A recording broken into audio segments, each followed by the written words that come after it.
Վստահության սահմանը պատվիրում եք ապրանք համացանցով եւ առաջին միտքը ոչ թե սպասումն է, այլ կասկածը։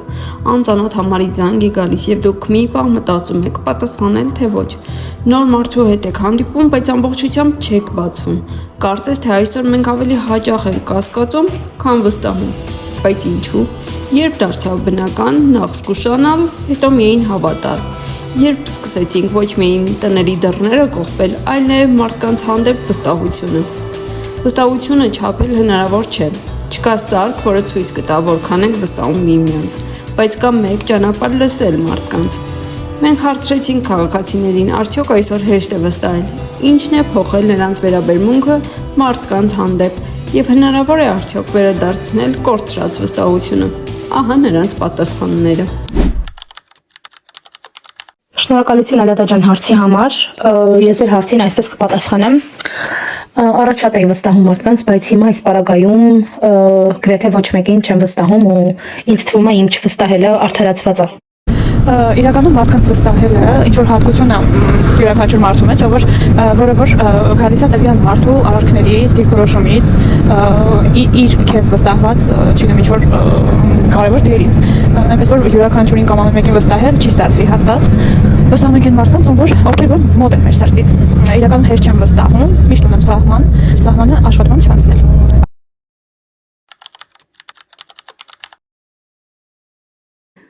Այո, եղել է դեպք, որի պատճառով ես սկսեցի չվստահել մարդկանց ու չվստահել թե անծանոթներին, թե իմ կողքի գտնվող շատ մարդկանց ու հարցը կայանում է նրանում, որ ես սկսեցի չվստահել այն մարդուն, ում աշխարհից ու բոլորից ամենաշատն էի սիրում։ Չի եղել, որ կորցնեմ վստահությունը ընդհանուր առումով, բայց եղել է դեպքեր, որ այլևս այդ մոտ հատվածից տվյալ մարդը դուրս է եկել, այսինքն իմ վստահության դաշտից դուրս է եկել։ Իհարկե շատ հաճելի կլիներ, որ ապրենք մի աշխարհում, որտեղ բոլորը վստահելի մարդիկ լինեին, բայց քանի որ աշխարհը հիմա այնպեսին է դարձել, որ չես կարող ոչ մեկին մի նշույլ անգամ վստահել։ Աստվածաշնչում այսպիսի մի խոսքեր կա, եթե ճիշտ եմ հիշում, ամբողջ սրտով վստահիր Աստծուն եւ մի հպարտացիր քո իմաստությամբ։ Իսկ վերականգնել կորցրած վստահությունը ամբողջովին հնարավոր չի, որովհետև միշտ այդ սահմանը մնում է կամ ավելի վատ ընդգծվում է։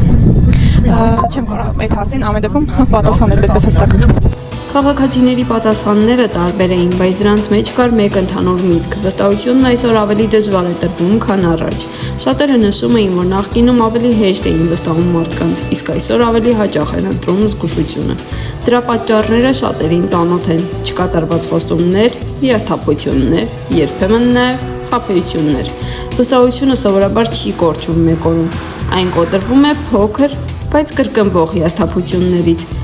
Երբ խոստանում են եւ չեն կատարում, երբ ասում են կզանգեմ ու չեն զանգում, երբ հավատում ես մարդու խոսքին, բայց հետո հասկանում, որ սխալվել ես, եւ ինչ որ պահից սկսում ես ավելի զգույշ լինել, ավելի քիչ վստահել, ավելի քիչ հավատալ, բայց որքան էլ զգուշանանք, մեր կյանքը շարունակվում է կառուցվել վստահության վրա։ Մենք վստահում ենք բժշկին, վստահում ենք ուսուցչին, վստահում ենք վարորդին, վստահում ենք մեր մտերիմներին։ Առանց վստահության դժվար է պատկերացնել հարաբերություն, ընտանիք կամ հասարակություն։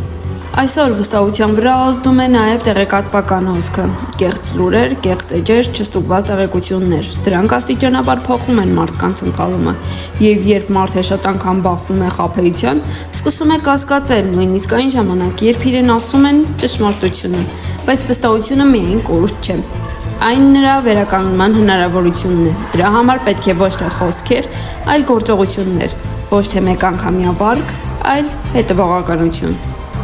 Գուցե մենք չենք կարող փոխել ամբողջ աշխարհը, չենք կարող ստիպել բոլոր մարդկանց լինել ազնիվ, չենք կարող վերացնել հիասթափությունները, բայց կա մի բան, որը մեր վերահսկողության տակ է, թե մենք ինքներս ինչ մարդ ենք այսօր, ում խոսքին կարելի է հավատալ, ում քայլերին կարելի է վստահել, որովհետև վերջում հարցը միշտ վերադառնում է մեզ։ Եթե վաղը ինչ-որ մեկը մեր անունը լսի, ինչ կմտածի, կարելի է նրան վստահել, թե լավ է զգուշանալ։ Եվ հենց այդ մեկ պատասխանն է, որ իրականում ձևավորում է վստահությունը, ոչ թե խոսքերով, այլ մեր ամենօրյա վարքով։ Բաժանորդագրվեք ալիքին եւ սեղմեք զանգակ կոճակը, եթե ուզում եք լսել ոչ թե մակերեսային, այլ իրական պատճառները առանց քողի։